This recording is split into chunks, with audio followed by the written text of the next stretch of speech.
Beneath the streets of Phoenix, Arizona, beneath the shopping centers and the parking lots and the air-conditioned sprawl of one of the fastest-growing cities in America, there is a ghost. A pattern cut into the earth so old and so vast that when the first American settlers stumbled across it in the 1860s, they could not believe what they were seeing. Long, straight depressions in the desert floor, some of them 80 feet wide, carving lines across the valley for miles and miles and miles. They were canals. Someone had dug them by hand. Not one canal, not a handful, but a network. Nearly 500 miles of channels carved through hard desert ground, with nothing but sticks and stones and baskets, built by people who had no metal tools, no draft animals, no wheels. This is the story of how that happened, how a civilization that left no written records engineered the largest prehistoric irrigation system in North America, how their canals failed, and how, 400 years later, a new wave of men arrived in the same valley with picks and shovels and began digging the same channels in the same dirt, because the ancient engineers had already solved the problem that everyone after them would spend a century trying to solve: how to make water flow through a desert by gravity alone, with nothing but the shape of the ground and the patience of human hands. The people who built the first canals are known to archaeologists as the Hohokam, though that is not what they called themselves, and their living descendants, the Oodum, the Hopi, the Zuni, do not use that name. They were farmers.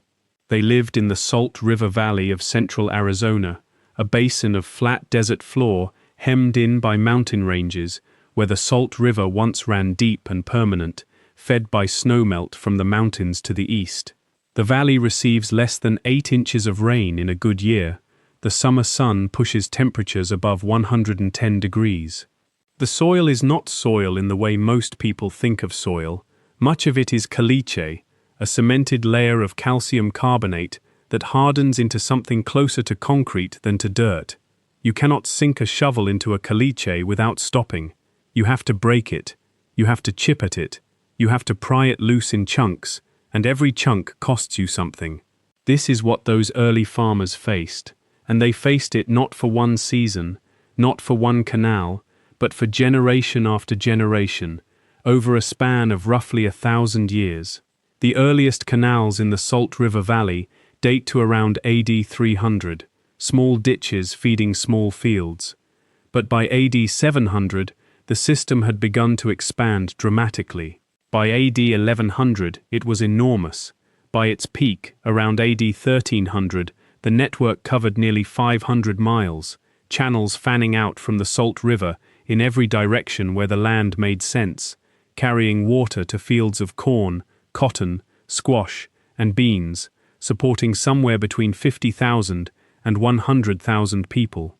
It was the largest prehistoric irrigation system in North America.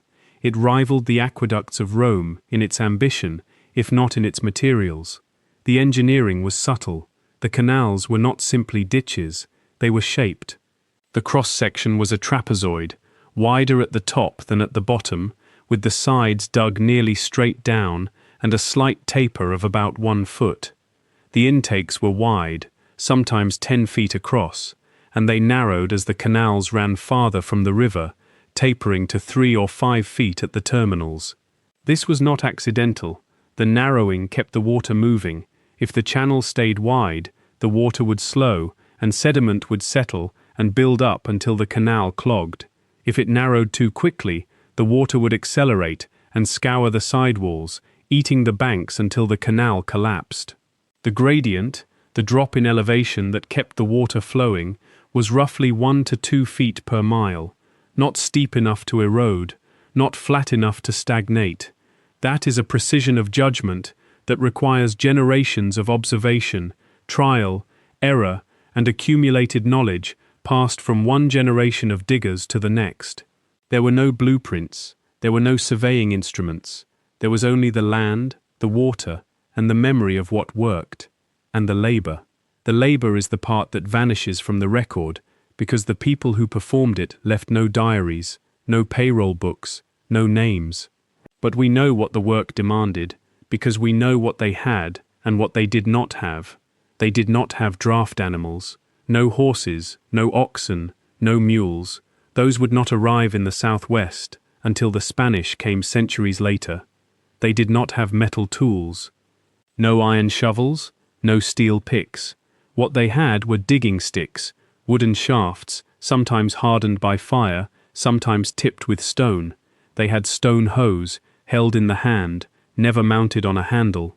They had baskets, that is what they carried the dirt in. Woven baskets, loaded on a human back, hauled up out of a trench that could be 12 feet deep and dumped on the berm. Picture it, a canal under construction in the Salt River Valley, sometime around AD 1200. The sun is overhead, there is no shade, the air is dry and still, and the ground radiates heat like an oven. A line of people stands in the bottom of a trench, working in pairs. One drives a digging stick into the caliche, levering it back and forth, cracking the hard layer in pieces. Another follows with a stone hoe, breaking the fractured chunks into manageable loads. The chunks go into baskets. A third person, maybe a child, maybe an elder, climbs the 12-foot wall of the trench with the basket balanced on a shoulder or pressed against a hip, dumps the dirt on the berm, and comes back down. Then again, and again, for miles, for years, for 1,000 years. The canal grows by inches per day. The caliche fights every inch, and when the canal is finished, the river will try to destroy it. A single flood can fill a canal with silt in a matter of hours. A single flood can tear out the intake and carve a new channel a mile away from where the canal was designed to receive the water. When that happens, the work starts over. The canal is cleaned, the intake is rebuilt, the digging resumes. The people who did this work understood, in their bodies and in their bones, that the desert does not give, it does not yield, it does not cooperate. It endures, and it forces everything that lives in it to endure as well. And then, sometime around AD 1450, it stopped. The canals fell into disuse. The population declined. The villages emptied. No one knows exactly why. The record is silent, because the record was never written. But archaeologists have pieced together fragments of an answer, and the fragments point to a convergence of failures. There were droughts, not one, but a series, sustained over decades, reducing the river's flow. There were floods, violent, erratic, scouring the channels and overwhelming the intakes. There was salinization, the same irrigation that made the desert bloom also carried dissolved salts into the fields, and in a valley where evaporation outpaces rainfall, those salts accumulated year after year until the soil could no longer support crops. There may have been waterlogging, the ground so saturated that roots rotted. And there may have been something simpler and more devastating. The system had grown so large, so complex, so dependent on constant maintenance, that the labor required to sustain it exceeded what the population could provide. The canals demanded bodies. When there were not enough bodies, the canals failed. When the canals failed, the people left. The desert took the channels back, the wind filled them with sand, rain softened the berms, creosote and mesquite grew in the dry beds. Within a few generations, the canals were invisible to anyone who did not know what to look for. For 400 years they slept. In the 1860s, the valley woke up again. A gold rush in central Arizona drew prospectors and miners into the territory, and with them came men looking not for gold, but for land. One of them was Jack Swilling, a former Confederate soldier, a miner, a man who had wandered the Southwest for years and understood water the way only a desert dweller can. Swilling looked at the Salt River Valley and saw what the ancient engineers had seen: flat ground, a reliable river, and the bones of a canal system already cut into the earth, waiting to be reopened. In December 1867, he and 17 partners formed the Swilling Irrigating and Canal Company. In 1868, they dug their first channel, Swilling's Ditch, and ran water from the Salt River to a tract of land where they planted wheat, barley, and corn. The crops grew. The valley that had been silent for 4 centuries was producing again, but Swilling and his men were not digging in virgin ground. They were digging in the footsteps of the people who had been there before them, and in many cases, they were digging in the exact same channels.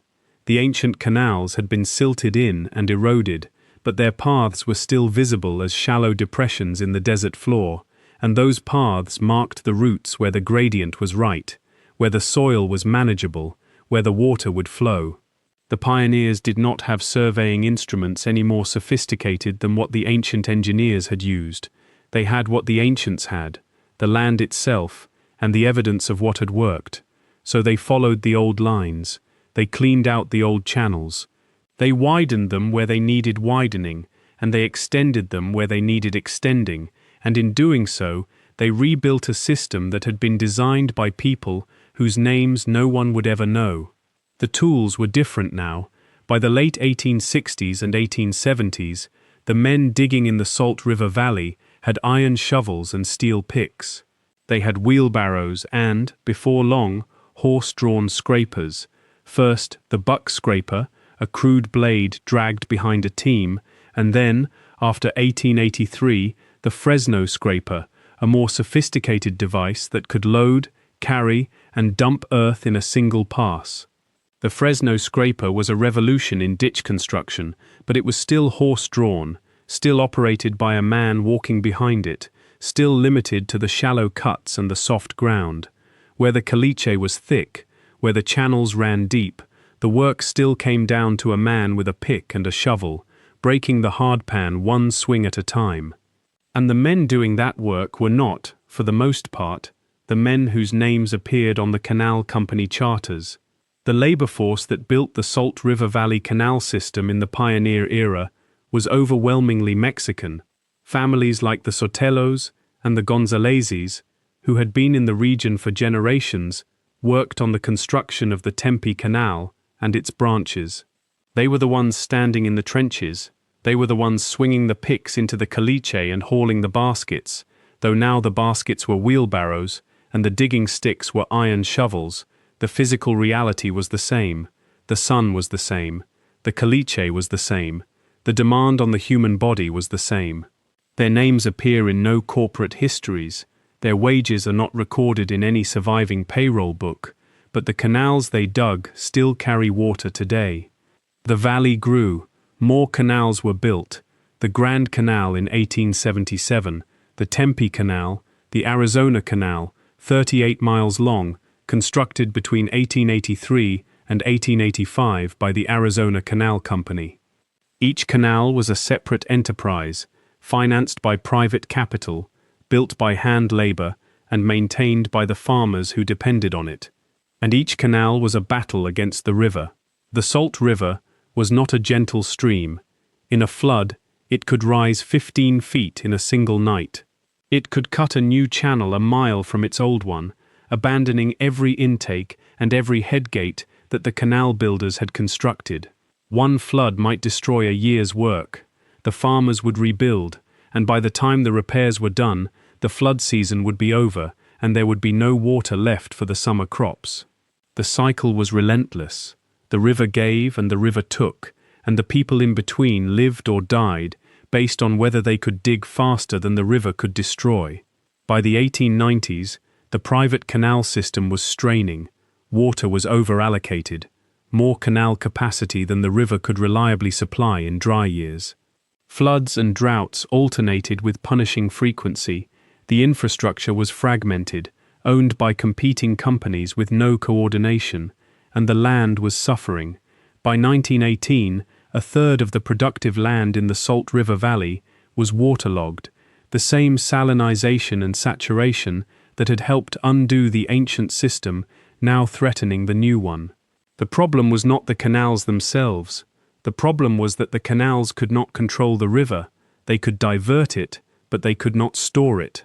In a wet year, the excess roared past and was wasted. In a dry year, the canals ran empty and the crops died. The answer was a dam.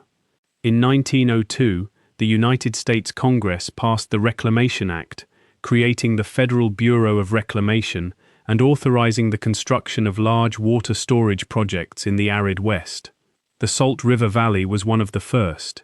In 1903, local landowners formed the Salt River Valley Water Users Association, pledging their land as collateral for a federal loan.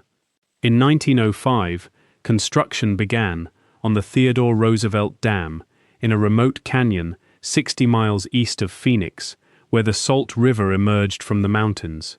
The dam was a masonry structure, stone blocks laid by hand, rising 280 feet from the bed of the canyon to the crest. Over 3,000 workers labored on the dam over the course of its construction.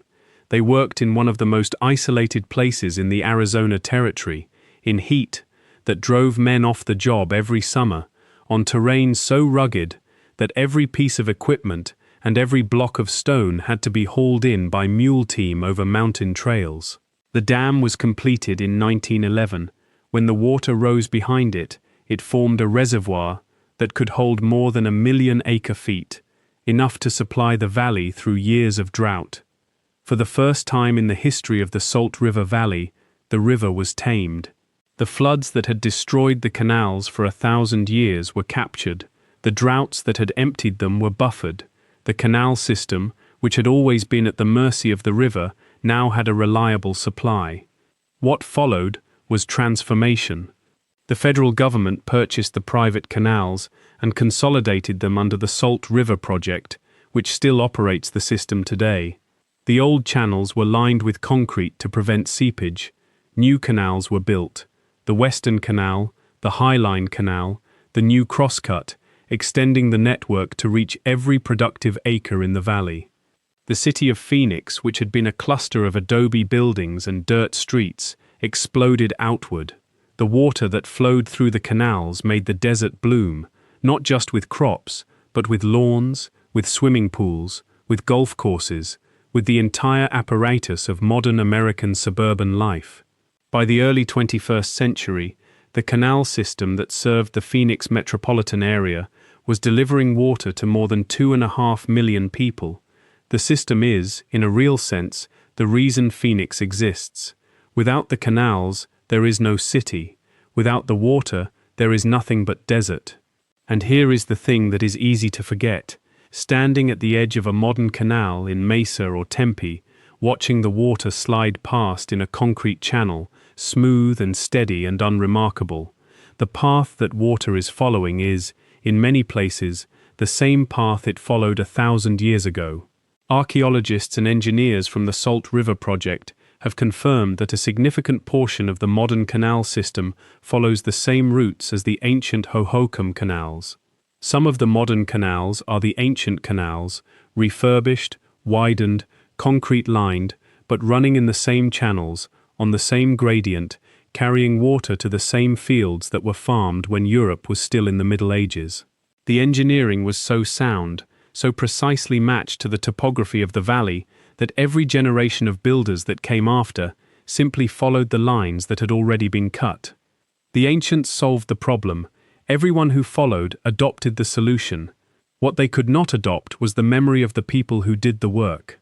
The ancient diggers left no names. The Mexican laborers who rebuilt the canals in the 1870s and 1880s left no names.